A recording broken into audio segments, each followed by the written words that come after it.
नमस्कार। हमारे YouTube channel famous stories of the world की मेवाड़ी गाथा में आपका स्वागत है। आज की हमारी मेवाड़ी गाथा है मेवाड़ में सर्वाधिक लंबे समय तक लगभग 50 साल तक शासन करने वाले शासक भीम सिंह की जीवन गाथा, जो एक अनसुनी जीवन गाथा है। महाराणा भीम सिंह हरि सिंह के पश्चात शासक बने। महाराणा भीम सिंह का जन्म 10 मई 1768 को हुआ था और इनकी माता सरदार कंवर थी, पिता हरि सिंह द्वितीय थे। अगर हम मेवाड़ के महाराणा भीम सिंह के स्वभाव की बात करें तो बहुत ही दानी, क्षमाशील, हंसमुख, मृदुभाषी और कवियों के आश्रयदाता थे और इन्हें इतिहास का अच्छा ज्ञान था। ये आसपास की कई रियासतों के इतिहास से परिचित थे और शारीरिक रूप से ये अच्छे बलिष्ठ थे। महाराणा भीम सिंह का शासनकाल मेवाड़ के सभी महाराणाओं में सबसे बड़ा था। लगभग 50 साल तक इन्होंने शासन किया है। लेकिन जहां इनकी ये स्वभाव की अच्छी बातें थीं, वहीं इनमें बहुत सी कमियां भी थीं। ये फिजूल खर्ची करते थे, वचन के पक्के नहीं थे, एक प्रकार से उदार शासक थे और इनकी उदारता के कारण वो अपराधी भी जीवन दान पा जाते थे जो मृत्युदंड के अधिकारी होते थे। और इनके इन्हीं गुणों के कारण सरदारों में मनमानी बढ़ गई और मराठों का प्रभाव लगातार बढ़ता चला गया, जो कि पहले से बढ़ता आ रहा था। लेकिन राजा जब रहम दिल हो तो गुनहगारों के हौसले 7वें आसमान पर चले जाते हैं और ऐसा ही अब हो रहा था। मेवाड़ के शासकों में महाराणा प्रताप, महाराणा राज सिंह ऐसे शासक हुए हैं जिन्होंने दंड विधान कठोर रखा, वो सबसे आगे थे। लेकिन महाराणा भीम सिंह ठीक उनके विपरीत थे। मराठों द्वारा लूटमार की जा रही थी। मराठों ने राजस्थान की मेवाड़ रियासत के अंदर जगत सिंह के समय प्रवेश किया। लेकिन यदि सबसे ज्यादा तांडव की बात करें तो मेवाड़ के शासक भीम सिंह के काल में मचाया गया। अतुल धन लुटा गया, अनेक परगनों पर कब्जा किया गया। मराठा साम्राज्य तो खड़ा ही चौथ वसूली पर था और यहाँ लगातार चौथ वसूली बढ़ती चली गई। लेकिन राजपूतों से लूटमार अंत में मराठों के पतन का कारण भी बनी थी। 7 जनवरी 1778 को 9 वर्ष की आयु में इनका महाराणा भीम सिंह का राज्याभिषेक हुआ। चूंकि 9 वर्ष की अल्प आयु थी, इसलिए राज्यभार राजमाता ने अपने हाथों में ले लिया था। इस समय सामंत बागी थे जो पहले से हरि सिंह के समय से ही थे, तो 1782 में उनमें कुशल कराने का प्रयास किया गया। देखिए, राज्याभिषेक के कुछ समय बाद बागी सामंतों का समझाइश शुरू हुई। सबसे पहले नकली रतन सिंह को, यानी नकली रतन सिंह जो कि मेवाड़ के अपने आप को महाराणा बता रहे थे, नकली प्रमुख बने बैठे थे, उन रतन सिंह के बारे में हमने हरि सिंह के टाइम में देखा था। वो रतन सिंह है, उसके कई सहयोगी थे। तो सहयोगी में प्रमुख थे देवगढ़ के राघवदास चूड़ावत। इनको महाराणा के द्वारा समझाया गया और उदयपुर लाया गया। इससे रतन सिंह की स्थिति कमजोर हो गई, जो कि नकली महाराणा बने बैठे थे। इसी प्रकार सलूम्बर के रावत भीम सिंह चूड़ावत की 4 बेटियों का महाराणा ने विवाह करवा दिया, 10 लाख रुपए खर्च कर दिए, जिसके कारण अनेक सामंत खुश होकर इनके पास आ गए। इसी प्रकार 1783 में कुछ इस प्रकार घटना घटित हुई कि सत्तावतों और चूड़ावतों में कलह हो गई। दरअसल सत्तावत और चूड़ावत दो मेवाड़ के ऐसे धड़े थे जो मेवाड़ के लिए मरने मारने को उतारू थे और अपने आप को मेवाड़ को बचाने के लिए आगे रखते थे। उनमें कलह शुरू हो चुकी थी। तो कुराबड़ के रावत थे अर्जुन सिंह चूड़ावत। उन्होंने महाराणा की आज्ञा से भिंडर के स्वामी मोहक्कम सिंह सत्तावत पर हमला कर दिया। क्योंकि वो नकली महाराणा रतन सिंह की तरफदारी करते थे, इसलिए महाराणा भिंडर के मोहक्कम सिंह सत्तावत से नाराज थे और उन्होंने अर्जुन सिंह चूड़ावत के द्वारा आक्रमण करवा दिया। जब इस बात का पता संग्राम सिंह को चला, जो कि सत्तावत थे, तो संग्राम सिंह सत्तावत ने कुरावड़ पर हमला कर दिया और उन्होंने अर्जुन सिंह रावत वहां नहीं थे, तो उन्होंने अर्जुन सिंह के पुत्र जालिम सिंह का कत्ल कर दिया। बात और भी बढ़ गई। इस समय महाराणा भीम सिंह ने 1783 के अंदर ईडर के राजा शिव सिंह की पुत्री अक्षय कंवर से विवाह किया था। ये विवाह तय हुआ 1783 में और मई 1784 को विवाह धूमधाम से संपन्न हो गया। इस प्रकार महाराणा का पहला विवाह ईडर के राजा शिव सिंह की पुत्री के साथ हुआ था। 1784 के घटनाक्रम में देखें तो अब चूड़ावतों का प्रभाव बढ़ने लगा था और चूड़ावतों के बढ़ते प्रभाव से राजमाता अप्रसन्न थी, जिसका कारण क्या था कि मेवाड़ का जो राजकोष है वो चूड़ावतों के नियंत्रण में आ गया था। महाराणा को और राजमाता को चूड़ावतों से ही धन मांगना पड़ता था और वो धन देने में अब आनाकानी करने लगे थे और महाराणा को भी धन के लिए दिक्कत आने लगी थी। राजमाता ने जब जन्मोत्सव मनाने के लिए धन मांगा तो चूड़ावतों ने राजकोष कम बता दिया या राजकोष खाली कहकर धन देने से मना कर दिया, जिसके कारण राजमाता को क्रोध आ गया। तो इस प्रकार चुड़ावतों का प्रभाव बढ़ता गया और राजमाता की अप्रसन्नता भी बढ़ती गई। राजमाता ने नाराज होकर क्या किया, सोमचंद गांधी नामक एक महाजन को मेवाड़ में प्रधान बनाया गया। सोमचंद गांधी जो महाजन था वो वाकई प्रधान बनने के योग्य व्यक्ति था। सोमचंद गांधी ने क्या किया, सत्तावतों का सहयोग प्राप्त किया। सत्तावतों का सहयोग प्राप्त करना जरूरी था ताकि चुड़ावतों के प्रभाव को कम किया जा सके, और सत्तावतों का सहयोग प्राप्त करके राजमाता के लिए उन्होंने धन का इंतजाम कर दिया। धीरे धीरे सोमचंद गांधी है वो अच्छे व्यवहार के कारण प्रसिद्ध हो गया, और उनका अच्छा व्यवहार देखकर अनेक सामंत सरदार जो अलग थे वो भी उनके सहयोगी बन गए। 1786 को सोमचंद गांधी के कहने पर महाराणा ने भिंडर के मुहक्कम सिंह सत्ता को मनाया और उनको ले आए। इस प्रकार ये गिला शिकवा दूर करवाया सोमचंद गांधी ने। जब सोमचंद गांधी के कहने पर मुहक्कम सिंह सत्तावत के साथ मेल मिलाप हो गया तो कोटा के झाला झालिम सिंह भी मान गए, क्योंकि वो मुहक्कम सिंह के साथ थे तो वो भी मान गए। मार्च 1786 को महारानी भटियानी रानी ने एक पुत्र को जन्म दिया था। महाराणा भीम सिंह अपनी युवावस्था में बारठ शिवदान के साथ रहने लगे। जब बारठ शिवदान के साथ महाराणा रहे तो शिवदान के साथ उन्होंने रहकर रियासती कामकाज का ज्ञान प्राप्त किया, क्योंकि शिवदान अच्छे राजकाज का ज्ञान रखते थे। प्रधान सोमचंद ने मराठा सरदार महादजी सिंधिया अंबाजी इंदलिया को अपना मददगार बनाया गया, और मुहक्कम सिंह के साथ मिलकर मराठों के कब्जे वाले क्षेत्र प्राप्त करने का प्रयास किया गया। क्योंकि देखिए मराठों के अलग अलग धड़े थे, उन्होंने अलग अलग जगह कब्जा कर रखा था। तो मराठा सरदार महादजी सिंधिया अंबाजी इंदलिया साथ मिले, मेवाड़ के साथ हो गए, मुहक्कम सिंह साथ हो गए, और अन्य मराठों के कब्जे में जो क्षेत्र थे उनको प्राप्त करने का प्रयास किया। और प्रधान सोमचंद के कहने पर राजमाता ने चुड़ावतों को भी मनाया तो वो भी साथ हो गए। तब मालवा में मेवाड़ और मराठों के बीच संघर्ष चला। प्रधान सोमचंद ने मराठों को बाहर निकालने के लिए सबको साथ लाने का प्रयास किया।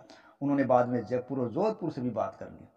1787 में लाल सोट की लड़ाई हुई, उसमें मराठे हार गए और उनका राजपुताने में प्रभाव कम हो गया, और अहिल्याबाई होलकर जिन्होंने मेवाड़ से निम्बा हेड़ा का क्षेत्र प्राप्त किया था वो भी अब वापस प्राप्त कर लिया गया। इसके अलावा बेंगू, रामपुरा आदि परगने भी मेवाड़ ने वापस प्राप्त कर लिए। अब जो मेवाड़ से पराजित मराठे थे वो भागे, लेकिन वो मंदसौर में एक हुए और मंदसौर से वो मेवाड़ की तरफ वापस रवाना हुए। 26 जनवरी 1788 को चलदू गांव के पास हड़क्या खाल पर संघर्ष हुआ, जिसमें मराठे मेवाड़ की संरचना पर भारी पड़े तथा कुछ फर्गनों पर उन्होंने पुनः अधिकार कर लिया था। थोड़े समय पश्चात महाराणा जिनसे शासन नीति सीखते थे उन्हीं शिवदान बारठ को उन्होंने अपना सलाहकार बना दिया, और महाराणा बहुत ज्यादा बलशाली थे, लेकिन षड्यंत्रों का शिकार हो गए सोमचंद गांधी प्रधान और उनकी हत्या हुई। दरअसल हुआ क्या, देखिए प्रधान सोमचंद का अपने व्यवहार के कारण प्रभाव बढ़ता जा रहा था, और इससे चुड़ावतों की बजाय अब सत्तावत है वो प्रभावशाली होते जा रहे थे, जिससे चुड़ावत है वो नाराज थे। तो 24 अक्टूबर 1789 को पुरावड़ के रावत अर्जुन सिंह और बदेसर के रावत सरदार सिंह उदयपुर के महलों में गए और बाईजीराज के भंडार के कमरे में प्रधान सोमचंद को बुलाया और उन पर जागीर छीनने का आरोप लगाया, और दोनों ने दोनों तरफ से कटार घोंपकर सोमचंद की हत्या कर दी, और महाराणा भीम से उनको कोई भी दंड नहीं दे सके। तो चुड़ावतों के इस कार्य से नाराज सभी थे। दाह संस्कार भी पिछोला जेल की बड़ी पाल पर करवाया गया, जहां आज भी सोमचंद की छतरी बनी हुई है।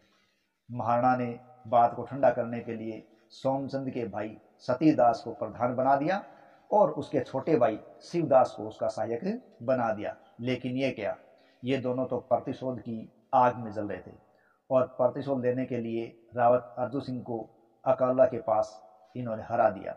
कुछ समय बाद चुड़ावतों ने भी प्रतिशोध लेने का प्रयास किया, जिससे मेवाड़ प्रतिशोध की आग में जलने लगा और जनता इस प्रतिशोध के कारण अन्यत्र जाने लगी। प्रतिशोध की इस आग में चुड़ावतों ने नए प्रधान बने सतीदास के छोटे भाई शिवदास जी की भी हत्या कर दी, और 1790 में रावत अर्जुन सिंह चुड़ावत ने लाल सिंह सत्तावत और उसके दो पोतों की भी हत्या कर दी। इस प्रकार चुड़ावतों और सत्तावतों की दुश्मनी और कलह बढ़ती जा रही थी। मेवाड़ अशांत हो रहा था, जनता दूसरी जगह जा जाकर बस रही थी। 1791 में महाराणा ने चुड़ावतों के खिलाफ कार्रवाई की, जिसमें महादजी सिंधिया, कोटा के झाला जालिम सिंह, भिंडर के रावत मुहक्कम सिंह सक्तावत प्रधान आदि साथ में थे। इस फौज ने चुड़ावतों से हमीरगढ़ का किला जीत लिया। सितंबर 1191 में महाराणा और महादजी सिंधिया नाहर मगरा में मिले। देखिए, नाहर मगरा महाराणा का शिकार गाह था, वहां पर मिले और चित्तौड़ पर हमला करने की योजना बनाई गई। पठानों ने भी इस समय वेतन नए मिलने से उपद्रव कर दिया था, इसलिए झाला जालिम सिंह, जो कि बहुत ही राजनीतिज्ञ थे, उन्होंने इस उपद्रव को रोकने के लिए एक तनख्वाह चौकी तैयार की ताकि दोबारा उपद्रव न हो। अब महाराणा संघ सेना लेकर चित्तौड़गढ़ पर चलते हैं और वहां लगभग 2.5 महीने तक डेरा डाले रखते हैं। सलुम्बर के रावत भीम सिंह चुड़ावत चित्तौड़ महाराणा को सौंप देते हैं। यानी इस समय सलुम्बर के रावत भीम सिंह चुड़ावत है, वो चित्तौड़ पर होते हैं और वो चित्तौड़गढ़ का किला महाराणा को सौंप देते हैं और चुड़ावत महाराणा के साथ उदयपुर आ जाते हैं।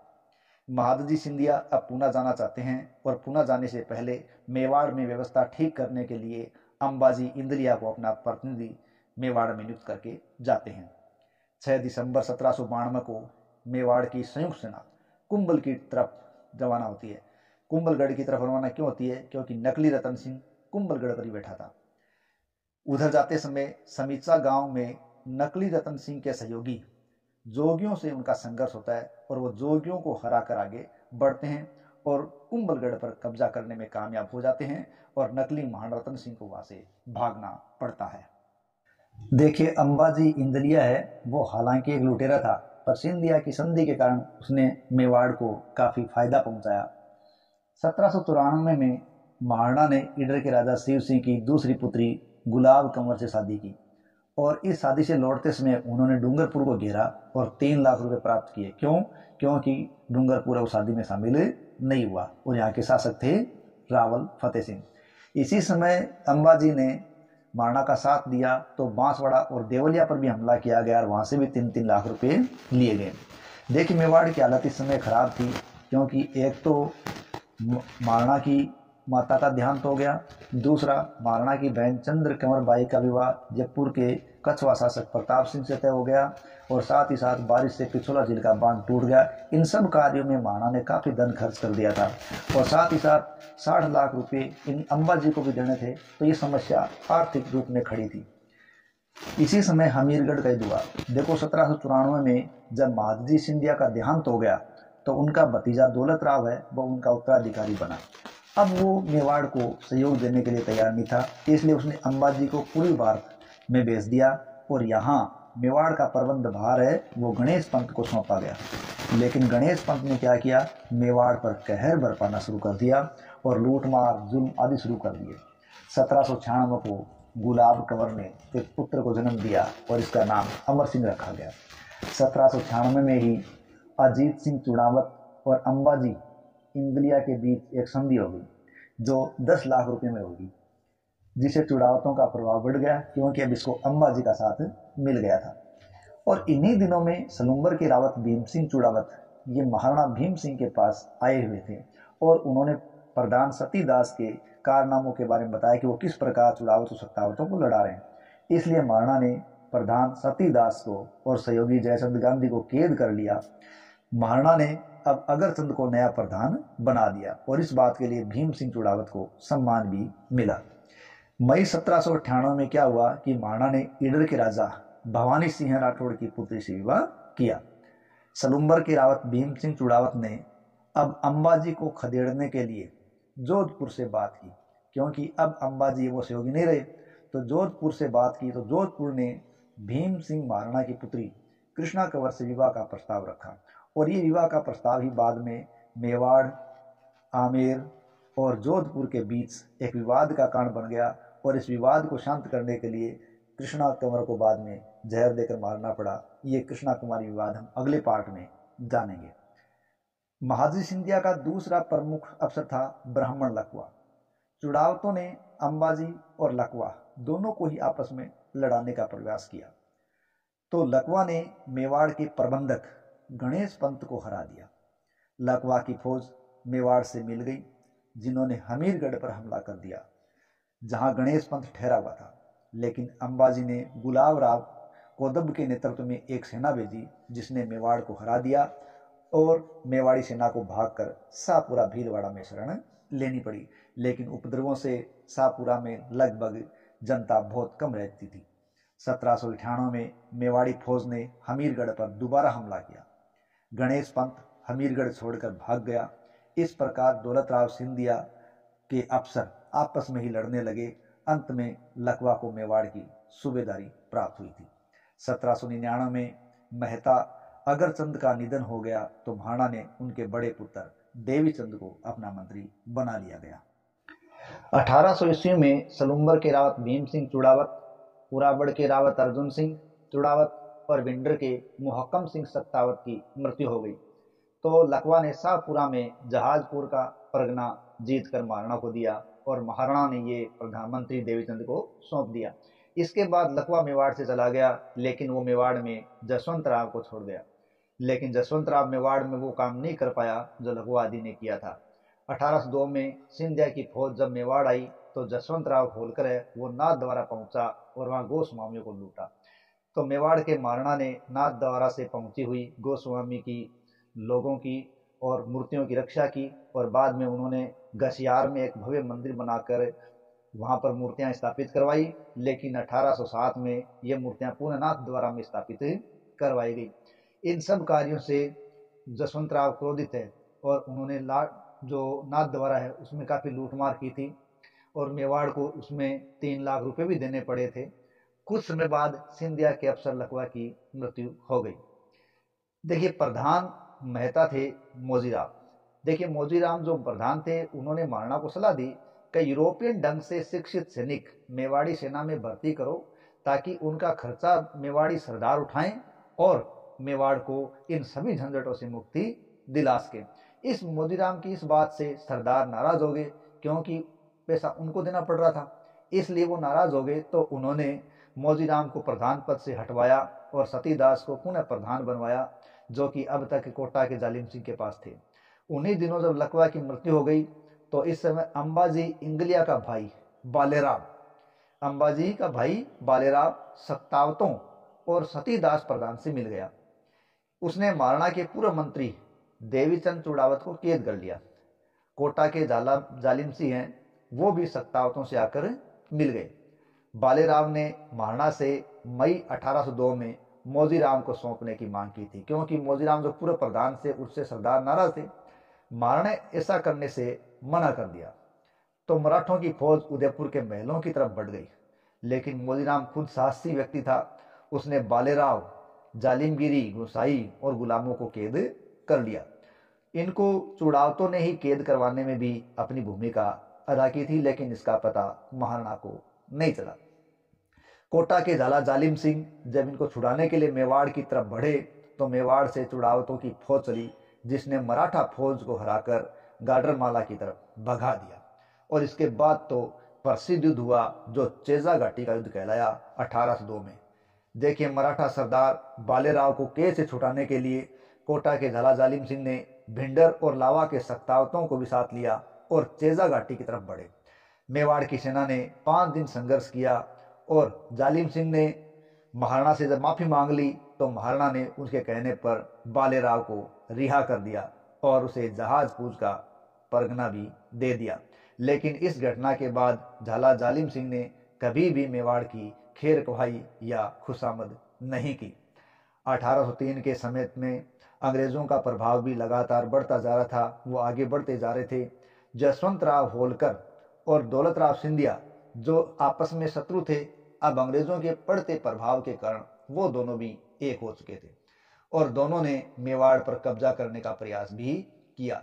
सिंधिया का प्रमुख सहयोगी अंबाजी इंगलिया था, जो कि सिंधिया को हमेशा ये सलाह देता था कि मेवाड़ क्षेत्र को मराठों को आपस में बांट लेना चाहिए। इस बात से नाराज चुड़ावत और सत्तावत एक हो गए, क्योंकि वो कभी नहीं चाहते थे कि मेवाड़ इस प्रकार मराठों के हाथों में टुकड़े टुकड़े हो जाए। इसलिए चुड़ावत सत्तावत एक दूसरे से नाराज होते हुए भी अब वो एक हो गए और उन्होंने मेवाड़ को बचाने का प्रयास किया।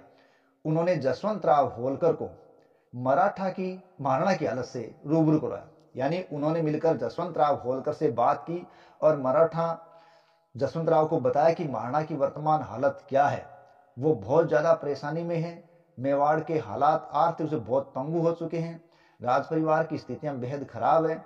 तो इस प्रकार की बातें जब उन्होंने बताई तो जसवंत राव होलकर पिघल गए, क्योंकि चुड़ावत और सत्तावतों ने ऐसा मार्मिक वर्णन किया कि वो जसवंत राव कुछ नहीं कर सके और वहां से चले गए। कुछ समय पश्चात अंग्रेज दूत लॉर्ड लेक आया। उसने होलकर पर हमला किया और उसे वहां से भगा दिया। इससे सिंधिया बहुत नाराज हो गया और मेवाड़ से उसने 16 लाख रुपए वसूले और तत्पश्चात वहां से गया।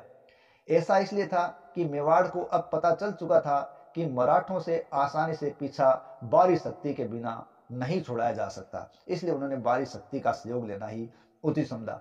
आज की इस मेवाड़ी गाथा में हम यही तक की गाथा करेंगे। अगले पार्ट में देखेंगे कि मराठों का ये मेवाड़ पर लगातार आरोप प्रत्यारोप और दंगल चल रहा था, लेकिन केवल मराठों का ही ये दंगल नहीं था। आगे आने वाले समय के अंदर मराठों के अलावा मेरों ने भी, पिंडारियों ने भी, अंग्रेजों ने भी मेवाड़ के अंदर किस प्रकार की गतिविधियां की, ये अगले पार्ट में देखेंगे।